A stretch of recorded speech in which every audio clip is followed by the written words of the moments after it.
নমস্কার বন্ধুরা, আজকে আমার রেসিপি ধনিয়া চিকেন। তার জন্য আমি চিকেন নিয়েছি কিছুটা, আর ধনিয়া পাতা ধুয়ে পরিষ্কার করে নিয়েছি, 3টা পেঁয়াজ কুচি করে নিয়েছি, একটা দুটা গোটা রসুন বড় বড় সাইজের আমি নিয়েছি, আর 8-10টা কাঁচা লঙ্কা।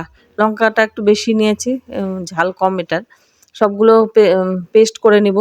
রসুন, লঙ্কা আর ধনেপাতা মিক্সিতে দিয়ে এটাকে একটা পেস্ট করে নিব।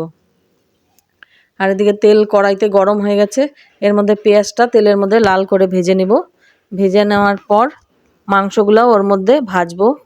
মাংসটা একটু লাল লাল করে ভেজে নিব।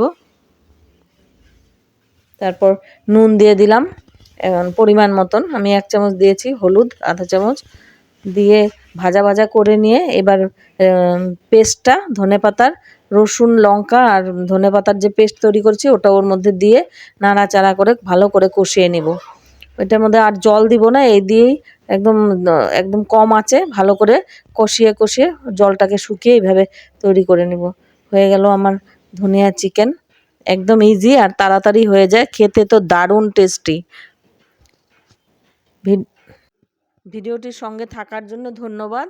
ভিডিওটিকে লাইক, শেয়ার আর চ্যানেলটিকে সাবস্ক্রাইব করার অনুরোধ রইল।